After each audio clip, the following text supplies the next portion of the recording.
बड़े पत्रकार ने यह खबर हमें बताया कि लालू प्रसाद यादव के इशारे पर ही तेज प्रताप यादव ने चूड़ादही भोज का आयोजन किया और तेज प्रताप यादव बीजेपी कोटे से एमएलसी भी बने। तो ये बहुत अपलिफ्टमेंट हो जाएगा। बीजेपी स्वीकार करेगी इसको? क्यों नहीं कर लेगी? बीजेपी का आरजेडीकरण हो रहा है या फिर आरजेडी का बीजेपीकरण हो रहा है? नहीं, आरजेडी का बीजेपीकरण हो रहा है। बीजेपी को क्या, अभी देखिए, बीजेपी कहते हैं कि अभी समय बीजेपी के साथ कि लालू प्रसाद यादव जो है वो बीजेपी से सीधे तरीके से नहीं, मतलब कान को सीधा नहीं पकड़ रहे हैं, उल्टा पकड़ रहे हैं। लेकिन क्या उपलब्धि है? आप 2019 का लोकसभा देख लीजिए, 2020 का विधानसभा आप लोग कहेंगे 80 सीट आया था, भाई उसके पीछे चिराग पासवान फैक्टर थे, इस बार था लग गया। 24 का लोकसभा देख लीजिए और 25 का विधानसभा देख लीजिए। जो राजनीतिक कैपेबिलिटी है तेजस्वी यादव की वो बिहार देख चुकी है। अब केस भी इतना चल रहा है। अभी देखिए, लैंड फॉर जॉब मामले में 41 लोगों पर अपराध गठित है, मतलब कोर्ट भी मान रही है कि वो 41 लोग, इसमें तेजस्वी और लालू प्रसाद यादव मुख्य अभियुक्त। नमस्कार, आप देख रहे हैं द बिहार टॉप में हूं आदेशपुरी। मकर संक्रांति, आपको बता दें कि बिहार की राजनीति में एक परिवर्तन का या फिर राजनीति के आगे का भविष्य क्या होगा वो तय करने वाला समय होता है। दही चूड़ा का जो भोज होता है उसमें राजनीतिक समीकरण या भविष्य में जो राजनीति होगी उसको लेकर इंडिकेशन दिए जाते हैं।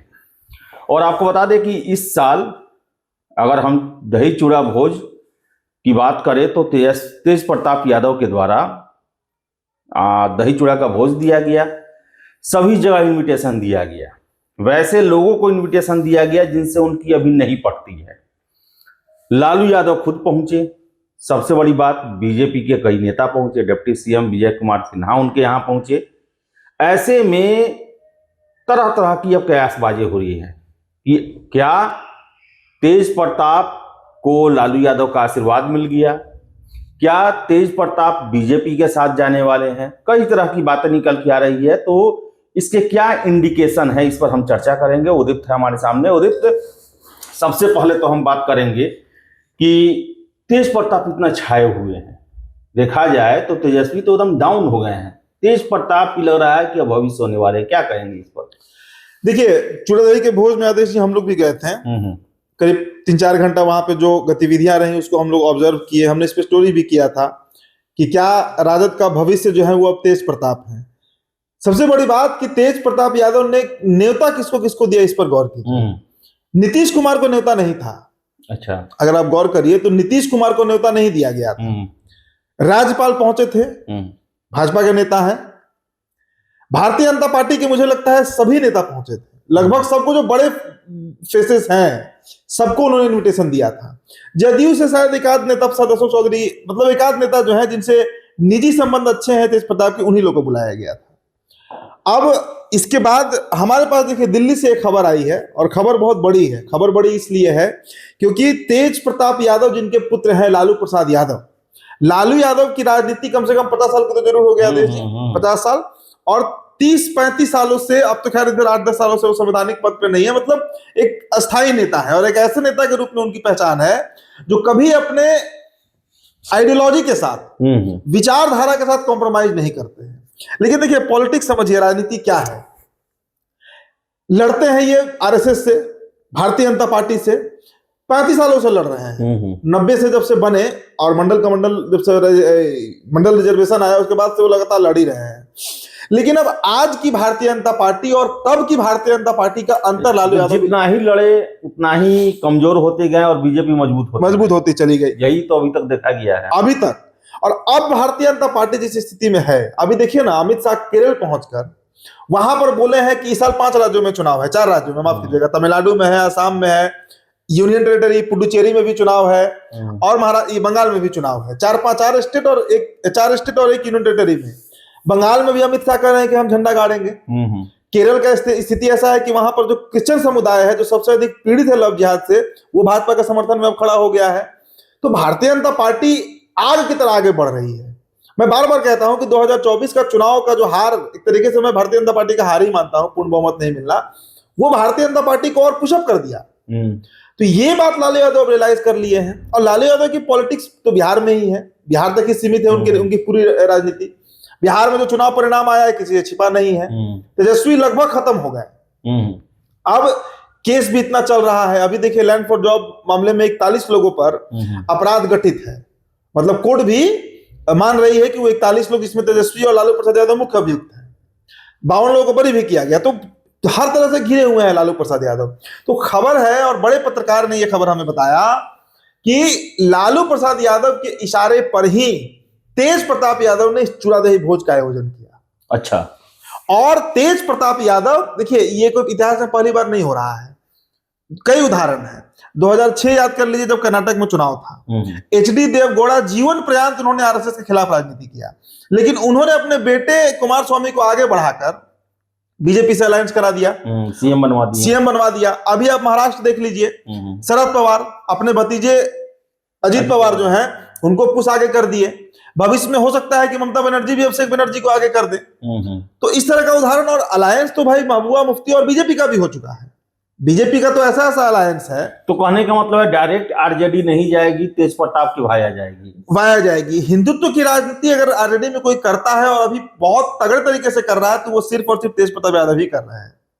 और अल्पसंख्यक वोट भी ना टूटे, इसके लिए तेज प्रताप, तेजस्वी को जो है वो लालू अपने साथ रखेंगे। देखिए डायरेक्टली बीजेपी से अलायंस आरजेडी का बहुत मुश्किल है, डायरेक्टली अलायंस बहुत मुश्किल है। लेकिन अगर तेज प्रताप यादव, अभी देखिए ना एमएलसी का इलेक्शन है इस साल, 27 सीटों पर चुनाव है एमएलसी का, 9 सीट जो है वो विधानसभा कोटे से होना है मतलब विधायकों के मत से वो विधान परिषद बनेंगे। उसमें एक सीट आप पक्के तौर पर मानकर चलिए कि तेज प्रताप यादव को मिलेगा, और तेज प्रताप यादव बीजेपी कोटे से एमएलसी भी बनेंगे। तो ये बहुत अपलिफ्टमेंट हो जाएगा। बीजेपी स्वीकार करेगी इसको? क्यों नहीं कर लेगी? बीजेपी का सबसे बड़ा विरोधी बिहार में एक ही पार्टी है, वो है आरजेडी। बीजेपी भी जानती है कि अगर नीतीश साथ नहीं रहेंगे तो ये संख्या उनको नहीं आया होता। तो जो मुख्य विरोधी है, और देखिए कोई वोट कम नहीं आया है आरजेडी को। तेज प्रताप पर कोई आरोप भी नहीं है, तेज प्रताप नीट एंड क्लीन है, तेज प्रताप पर कोई आरोप भी नहीं है, तेज प्रताप हिंदुत्ववादी चेहरा भी है, तेज प्रताप वो सारे पैरामीटर फुल करते हैं जो भारतीय जनता पार्टी को चाहिए। बस एक ही चीज है कि वो लालू प्रसाद यादव के पुत्र हैं। तो ये बैलेंस, देखिए राजनीति में बैलेंस कैसे बनता है, इसी तरीके से बैलेंस बनेगा कि अगर तेज प्रताप, एक बेटा रहेगा जो समाजवाद की राजनीति कर रहा है, उसको लेकर आगे बढ़ेगा, और दूसरा जो है वो अब हिंदुत्ववादी राजनीति में उतर जाएगा, और पिता के नाते दोनों को आशीर्वाद देते रहेंगे। नहीं तो ये संभव ही नहीं था कि लालू प्रसाद यादव उसी जगह जाकर बैठे जहां विजय सिन्हा बैठ रहे हैं, जहां भारतीय जनता पार्टी और आरएसएस के लोग जाकर बैठ रहे हैं, और वहां पर बजाबते आशीर्वाद दे रहे हैं, चूड़ा दही खा रहे हैं। मतलब 1% भी कहीं भी, हम लोग तो लालू यादव के सामने ही खड़े थे। उदित, बीजेपी का आरजेडीकरण हो रहा है या फिर आरजेडी का बीजेपीकरण हो रहा है? नहीं, आरजेडी का बीजेपीकरण हो रहा है। बीजेपी को क्या, अभी देखिए बीजेपी कहते हैं कि अभी समय बीजेपी के साथ है। ये जो दौर चल रहा है भारत में, ये भारतीय जनता पार्टी का दौर है, ये स्वर्ण काल है भारतीय जनता पार्टी का, मुझे लगता है। या हो सकता है कि अभी और भी अच्छे दिन, लालू यादव भी इस बात को रियलाइज कर लिए हैं कि अमित शाह जो कहते हैं कि 2047, तो 47 तक तो भाई तेजस्वी का पूरा उम्र ही निकल चुका होगा। 20 साल के बाद वो 55-60 साल के हो गए रहेंगे, तो फिर क्या ही बचेगा उनके पास राजनीतिक विरासत।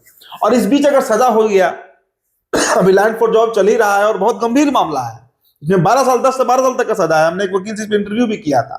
तो उस कम से कम राजनीति चले या ना चले, परिवार सुरक्षित रहे कानून के लाग लपेट से, सीबीआई से, एनफोर्समेंट डायरेक्टरेट से, इसलिए भी लालू यादव झुक रहे हैं। कहते हैं ना कि जो दुनिया में कहीं किसी के लिए नहीं झुका, वो पुत्र के लिए झुक जाता है। ये तेजस्वी यादव के राजनीतिक भविष्य के लिए नहीं है, तेजस्वी यादव के भविष्य के लिए है कि उनको सजा ना हो जाए। इसलिए आप कह सकते हैं एक तरीके से कि लालू प्रसाद यादव जो है वो बीजेपी से सीधे तरीके से नहीं, कान को सीधा नहीं पकड़ रहे हैं, उल्टा पकड़ रहे हैं, लेकिन पकड़ रहे हैं वो भारतीय जनता पार्टी का ही रास्ता। उदित, दोनों भाई को अगर हम देखें पिछले 1 सालों से, तेजस्वी के द्वारा कई फैसलों का जो है उन पर प्रश्न उठा, परिणाम भी झेला पार्टी। तेज प्रताप को देखिए 1 साल से जैसा उनका कार्यप्रणाली और व्यक्तित्व रहा है, क्या लगता है कि वो लोगों को अपनी तरफ आकर्षित कर पाए हैं? बिल्कुल, इसमें कहीं दो राय नहीं है। और मैं कोई तेज प्रताप के पक्ष में नहीं बोल रहा हूं। तेज प्रताप यादव एक तरीके से कहिए तो पार्टी और परिवार दोनों से बाहर निकाले गए, उनके ऊपर जुल्म हुआ। हकीकत यही है कि भाई इनका कोई अपराध नहीं था। उस तरह का फोटो वीडियो वायरल होना, किसका नहीं वायरल होता है? कौन दूध का धुला हुआ है राजनीति में? कोई अश्लीलता तो उसमें था नहीं। अगर उनको, खैर वो एक अलग मसला, उस पर हम नहीं जाएंगे, लेकिन इनको पार्टी से सीधा बाहर निकाल देना और परिवार से बाहर निकाल देना, और देखिए माता जी का जन्मदिन हुआ, तेज प्रताप जाकर केक कटवाएं, तेजस्वी गायब रहे, फेसबुक तक भी उन्होंने नहीं किया। नए साल हो, कोई ओकेजन हो, परिवार में कभी भी जरूरत पड़ता है तो तेज प्रताप यादव ही पहुंचते हैं, तेजस्वी यादव नहीं पहुंचते हैं। भाई पिछले 10-12 सालों से जब से हम लोग कवर कर रहे हैं पॉलिटिकल बीट, तेजस्वी ही ऑल एंड ऑल है। लेकिन क्या उपलब्धि है? आप 2019 का लोकसभा देख लीजिए, 2020 का विधानसभा आप लोग कहेंगे 80 सीट आया था, भाई उसके पीछे चिराग पासवान फैक्टर थे, इस बार था लग गया। 24 का लोकसभा देख लीजिए और 25 का विधानसभा देख लीजिए, जो राजनीतिक कैपेबिलिटी है तेजस्वी यादव की वो बिहार देख चुकी है, बिहार देख चुका है, कुछ बचा नहीं है इसमें देखने के लिए। तो मिला जुला कर जो स्थिति है, या तो पार्टी का नेतृत्व परिवर्तन हो जाए, या तो ऑलरेडी पूरी तरह तेज प्रताप यादव को ही दे दिया जाए तेजस्वी यादव को छोड़ाकर, और नहीं तो फिर वही कि एक पांव इस पर एक पांव इस पर, और बैलेंस जो है वो बन जाए कि भारतीय जनता पार्टी भी थोड़ी सॉफ्ट हो जाए आरजेडी के प्रति। और चूंकि अभी लंबा भविष्य है ना, अभी देखिए 29 में फिर चुनाव है, फिर 30 में चुनाव है, हिट करेगा ये लालू का फॉर्मूला यहाँ पे, पहले भी हिट कर चुका है कई बार। इसका तो उदाहरण हमने दिया ना कि कर्नाटक, बिहार अलग बात है और दूसरा राज्य अलग चीज है, बिहार अलग चीज। देखिए जो वोटर हैं लालू यादव के, वो कहीं नहीं जाएंगे, वो लालू के साथ ही रहेंगे, उनके जो वोटर है प्रॉपर। अब इस बार इतना वर्स्ट करने थे ना, भी 1 करोड़ से ऊपर वोट आया, तो वो 1 करोड़ लोगों जिन्होंने मत डाला है लालटेन को, वो तो रहेंगे ही इनके साथ, वो तेजस्वी के साथ ही रहेंगे। लेकिन अगर इधर से भी कुछ जोड़ लिया जाए तो कम से कम पावर सेंटर जो है वो बैलेंस हो जाएगा।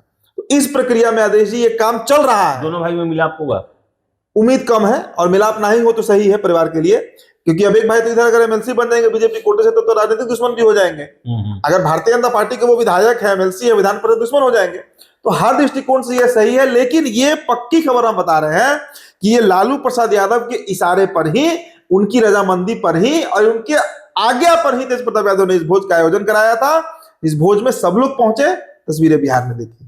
तो चलिए देखिए बिहार में नया समीकरण, और क्या लालू यादव डायरेक्टली तो नहीं, इनडायरेक्टली जो कहते थे फासिस्ट शक्ति, उनके सामने झुकते हुए या सरेंडर करते हुए नजर आ रहे हैं।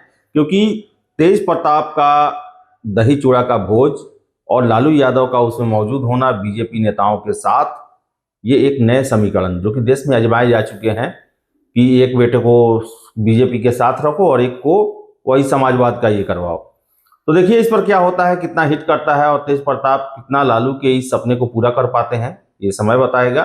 फिलहाल इस वीडियो में इतना ही। वीडियो पसंद आया लाइक शेयर करें, हमारे चैनल द बिहार टॉप को सब्सक्राइब जरूर कर ले। धन्यवाद।